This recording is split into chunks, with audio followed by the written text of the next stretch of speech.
previous class, we learned about the rules of IUPAC nomenclature of the aliphatic compounds.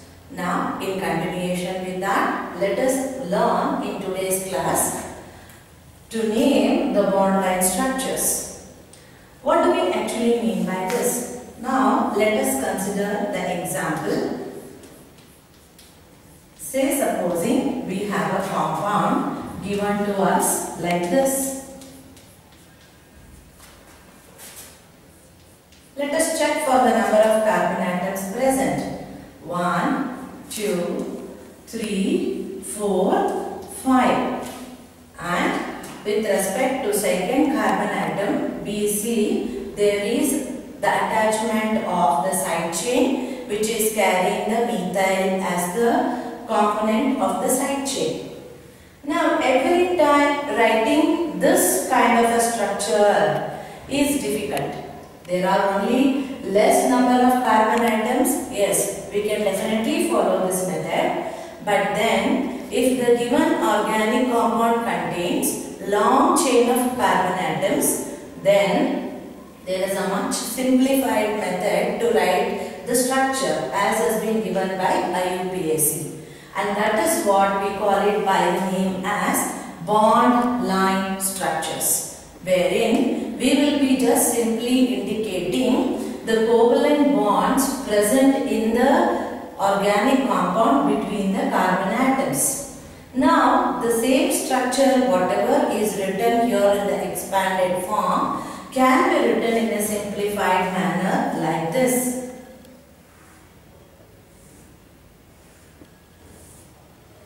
These terminal positions will be representing the presence of the methyl group. Now, each corner is containing carbon atoms, and as per the number of carbon atoms present there, in order to satisfy the tetravalency nature of the carbon atom, that many number of hydrogen need to be placed.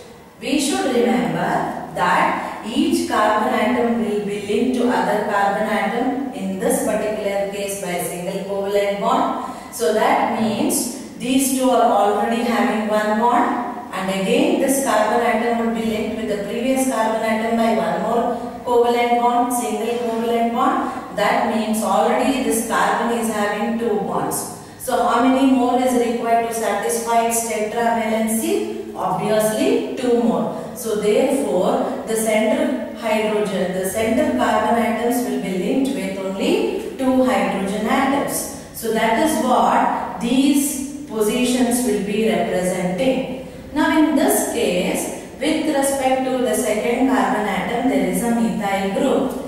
And how to represent this in the bond line structure? Very simple. This will be our first carbon atom. This would be the position of the second carbon atom. What will be there actually here? As per this case, it will be a CH. And to the CH there is a side chain. So you need to draw a line from this carbon and simply represent it as CH3. So there goes our side chain. Now this would be the presence of the third carbon, this carbon. So what is it? The component present here? It is CH2. And this would be the position of the fourth carbon atom. So what is present here along with CH2. So this is the simplified version of writing this expanded structure. This can be much more simplified like this. 1, 2, 3, 4 and 5. And with respect to second, there is a CH3. And this is what we call by the name as bond line. These structures I wrote only to make you to understand this concept. Now how to name this? Now as we know, this carbon atom is carrying the side chain, and as per the rules which we learned in the previous class, we should number it from the carbon atom close to this side chain. So therefore the numbering goes in the same way.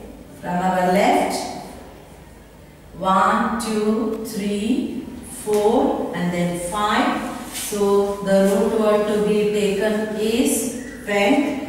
As we can see, it is a saturated compound. So therefore, "ane" is the suffix which goes there. Then what else is present? We find with respect to second carbon atom, there is a methyl group. So therefore, 2-methyl pentane would be the name of this compound. Now, this structure given to us was containing only saturated hydrocarbon. That means the carbon atoms had the presence of only single covalent bond. How to name the structure when double and triple bonds are given? Very simple.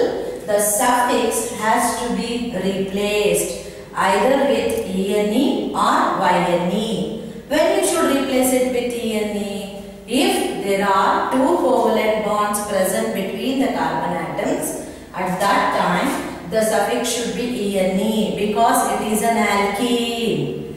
Then if there are triple covalent bond existence like this between the carbon atoms, in the entire structure, just in one place also, if there is existence of triple covalent bond, then also the compound is an alkyne.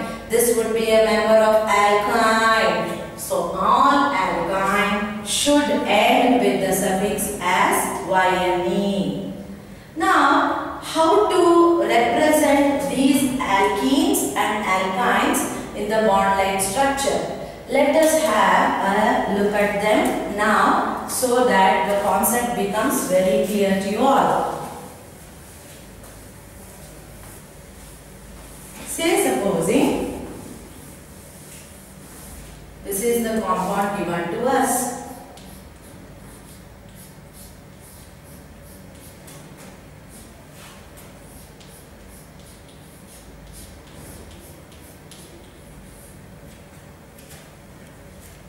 This is a compound given to us. This is the expanded structure. How to write or represent this structure in the bond line structure? Very simple. Let us start with the bond line and then this second, third, fourth. Only 4 carbon atoms. So 4 ends. 1, 2, 3 and 4. Now where do we find the presence of the double bond? Because we are numbering it from our left, 1, 2, 3 and 4. So between the first and the second carbon atom, there is presence of double bond. That you need to write it here. And this structure represents 1-butene. Why am I naming it as 1-butene? 1 is indicating the presence of double bond between the first and the second carbon atom. But is because of the presence of 4 carbon atoms in the carbon chain. E is because again that is the member of an alkene and all alkenes should end with the suffix as "ene". Say supposing there is a functional group present in this compound. Let me just cite it with an example.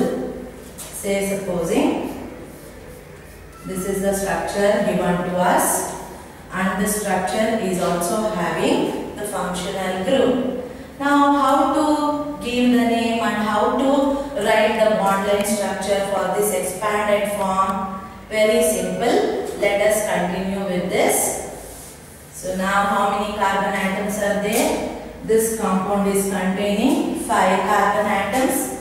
And in which way we should give the locant? Let us check it as we have already learnt in the rule. The functional group should be getting the lowest possible number. When we number it from our left, the carbon atom carrying the functional group will be getting the number as 3. And if we were to give the locant from our right, 1, 2, 3, 4 and then 5. So this carbon atom which is carrying the functional group is getting the same number as 3. Either we number it from our left or from our right. So as you are just keep it as with our left only. So therefore the structure goes 1, 2, 3, 4 and then 5. So this terminal end will be CH3 and 1, 2, 3. With respect to third carbon atom, there is a side chain which is having the OH attached to it. And anyway, between the first and the second carbon atom, there is still the presence of double bond. How to name this now? So we have numbered from this side 1, 2, 3, 4 and then 5. So the root word to be fixed again is pent. And then we find the presence of the functional group as OH. So now this OH can be either represented as a prefix or else as a suffix. Let me just put it as a prefix first. So with respect to third carbon atom, it is OH. So 3-hydroxy. And then pent, between first and second carbon atom, there is the double bond. So pent 1-ene, or simply we can also write it as pentene.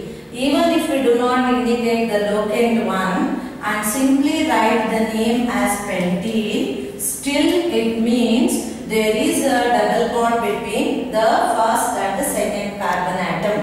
So this compound can be called as 3-hydroxy pentene or 3-hydroxy pent 1-ene. This is the nomenclature when we take OH as the prefix. There is another possibility wherein this OH can be taken as the suffix. So when we take OH as the suffix, what would be the name of this compound?